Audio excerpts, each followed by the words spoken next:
yang terhormat dan sangat luar biasa Bunda PAUD kita. Kita beri aplaus dong buat beliau. Kayaknya guru PAUD kita kalah ya pemahamannya tentang PAUD. Luar biasa. Yang terhormat juga di sini ada Pak Lius dari Sekolah Global, ada manajer Erlangga, ada Bu Kabit, kemudian sahabat saya dari Ban Provinsi Jambi, Bu Herlina dan Bu Sylvia juga. Bapaknya mana? Dari Ketua IGTKI, baik IGTKI Provinsi, kemudian Himpau di Provinsi, IGTKI Kota Jambi, kemudian Himpau di Kota Jambi, dan tentu saja yang sangat membanggakan adalah guru-guru Kota PAUD sekota Jambi. Gimana kabarnya? Sehat? Kurang sehat? Kurang sehat, mudah-mudahan sehat ya. Oke, sudah dapat bukunya? Ya. Kita akan bicara tentang bagaimana sih menata lingkungan main itu. Mejanya ada berapa ya? Ada 2, oke. Bukunya kemana? Ya. Kita akan bicara tentang bagaimana sih sebenarnya menata lingkungan main. Boleh next slide? Yang ini yang saya bayar. Ya. Oke. Oh ini namanya udah kenalan kan, berasa udah terkenal, jadi saya nggak memperkenalkan diri lagi. Nama saya Rima Yuliantina. Tugas utama saya adalah dosen. Di sini ada beberapa mahasiswa saya yang sudah lulus dan masih sedang kuliah. Kemudian saya juga ketua pemuda PAUD. Kalau Bu Harlina itu ketua dan PDM di Jambi, maka saya ketua pemuda PAUD di nasional. Gitu. Jadi kalau asesor, terutama asesor PAUD pernah lihat saya minimal di Zoom gitu. Pembelajaran mendalam itu bukan ganti kurikulum, tapi pendekatannya. Tapi yang dibenahi adalah proses pembelajarannya. Yang harus dibenahi adalah cara kita mengajar. Itu yang harus kita benahi. Nyambungin titik-titik, membacanya sama. Kemudian apa lagi? Menarik garis. Itu semua adalah belum ya. Itu adalah pembelajaran dangkal, surface learning. Maka kita harus beralih ke deep learning, pembelajaran mendalam. Kenapa kita harus beralih? Karena kita ingin anak paham apa yang diajarkan. Sekarang itu kan banyak sindiran. Learning school without learning. Sekolah tapi nggak belajar. Terus ngapain di sekolahnya? Sesuai perintah guru. Belajar nggak sesungguhnya anak? Di sekolah ngapain? Nyambungin titik-titik. Siapa yang suruh? Guru. Di sekolah ngapain? Kolase. Siapa yang nyuruh? Guru. Di sekolah ngapain? Mewarnai. Bahkan warnanya udah ditentukan juga sama guru. Segitiga merah, lingkaran kuning, kotak hijau. Ada apa yang begitu? Jadi dia hanya mengerjakan apa yang disuruh, enggak belajar. Itu yang harus kita perbaiki. Nah ini tuh masalah ini Bunda dari PAUD sampai SMA sama. Anak datang ke sekolah hanya mengerjakan tugas, tapi enggak belajar. Ini yang mari kita benahi bersama. Next slide. Jadi, halo. Hai. Apa yang harus kita rubah? Cara mengajar. Mau kita rubah? Mau. Benar. Bisa nggak? Bisa. Bisa. Kalau pulang dari sini, kayaknya capek. Emangnya motornya naik gitu? Kayaknya biasa aja. Nah, udah apa yang begitu? Gak usah ikut sesi 2 deh. Pulang. Ngapain? Capek-capek. Jadi yang harus kita benahi adalah pola pikir kita. Pola pikir kita harus dibenahi. Kita nggak bisa nih pola pikirnya hanya kayaknya lebih gampang bagiin elak atau kopi selesai. Nah, berarti kita tidak lagi pada posisi ingin memperbaiki pembelajaran. Iya,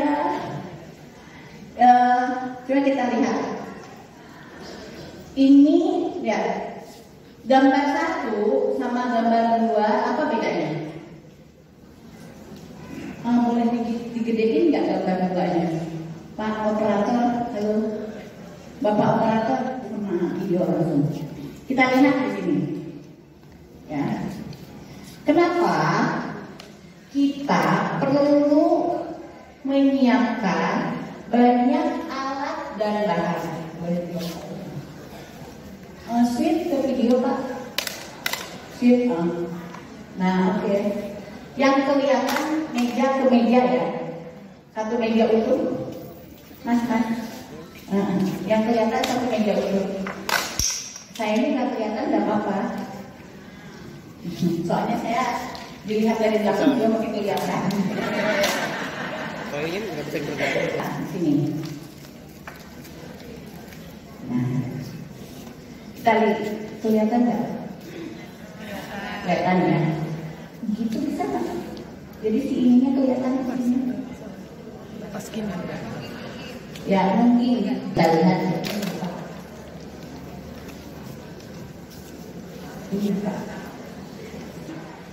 Ini bukunya tentang sayur bayam kesukaanku. Coba lihat, oh yang ini dulu deh, senangnya bermain di taman. Coba buka halaman 25. Ya, buka halaman 25.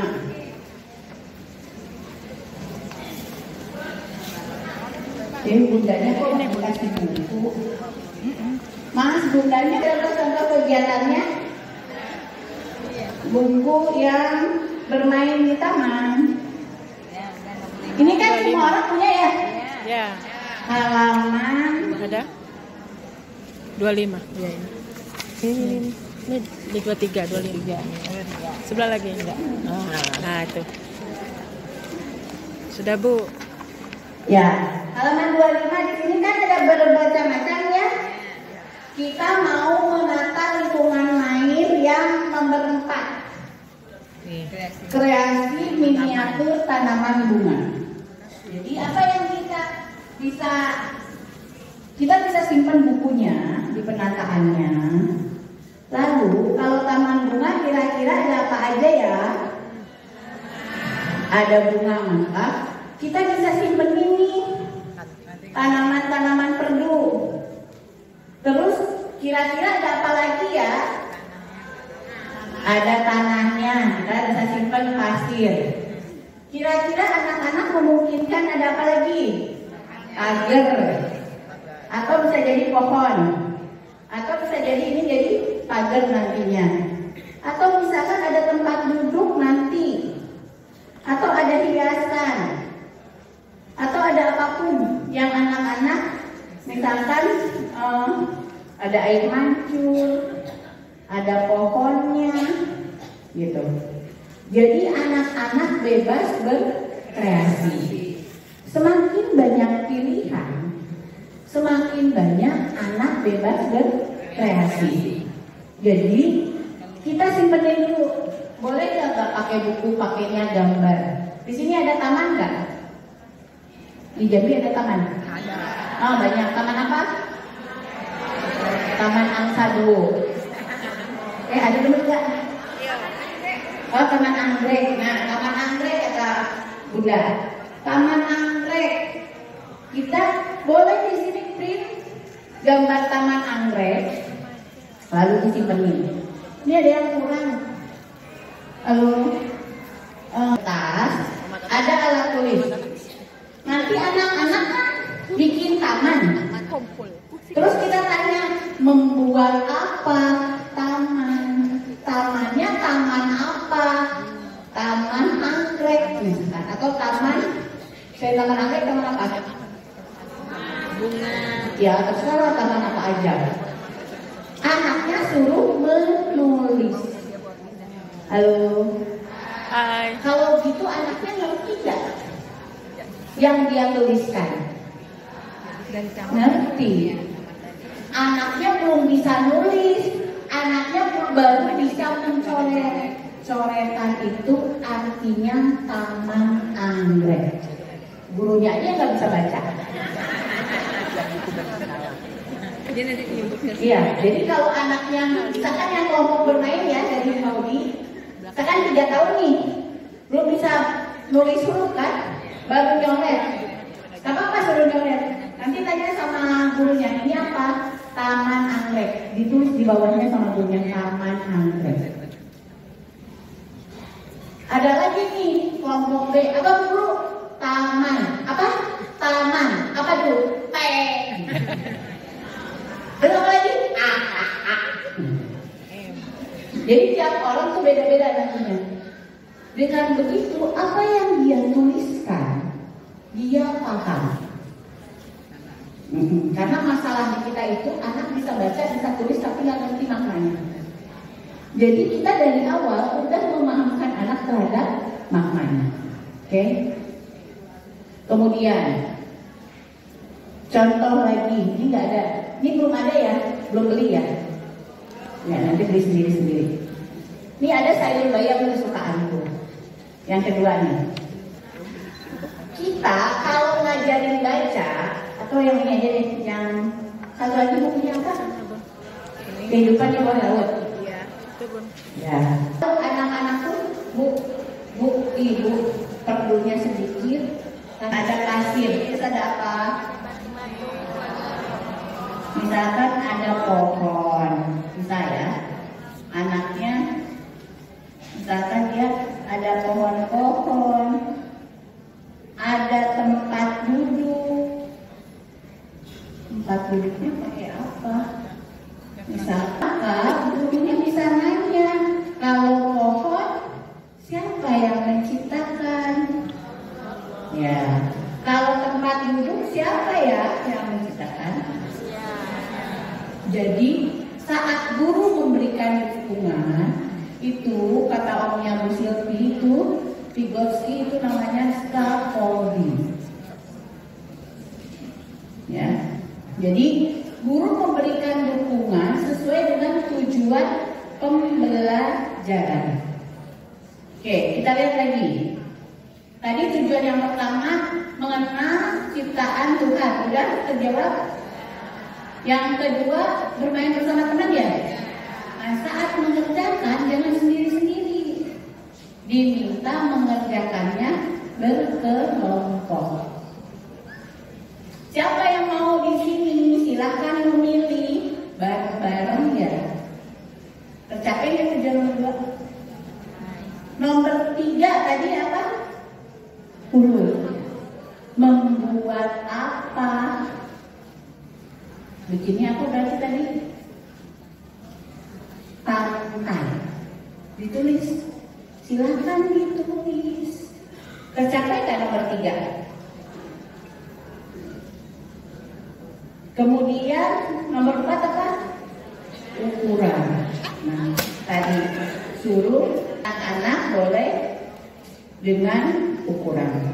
Ini itu sebenarnya ya, untuk menunjukkan sebenarnya boleh pakai buku, boleh pakai gambar, tema, bukan pada hasil, tapi pada tujuan pembelajaran. Maka guru harus tahu ketika mengajar tujuan pembelajarannya. Sekarang saya tanya, tujuan pembelajaran itu adanya di mana? Halo. Kalau guru nih di kelas Lihat tujuan pembelajaran adanya di mana? Di apa? Di perencanaan. Itulah sebabnya diberikan dukungannya seperti apa. Jadi perencanaan pembelajaran bukan dibuat saat asesor mau datang atau saat pemilik mau datang, saat pengawas mau datang baru bikin. Jadi perencanaan pembelajaran dibuat saat mau melakukan proses pembelajaran biar guru tahu tujuannya. Jadi kenapa sih penataan lingkungan main itu perlu beberapa? Di sini kan dicontohkannya 4. Sebenarnya 4 tuh gak baku. Kita tuh menghitungnya satu kelas biasanya berapa anaknya, Bu? Hah? 15. Anaknya 15. Kalau tadi satu kegiatan main udah selesai tuh mencapai seluruh tujuan. Kalau begitu semua anak harus melakukan semua kegiatan enggak? Enggak. Jadi, ini suka ada suara begini misalnya. Silahkan berpindah tempat. Suka ada suara yang begitu? Kalau ada suara yang begitu berarti yang dikejar hasilnya, bukan prosesnya, bukan tujuannya.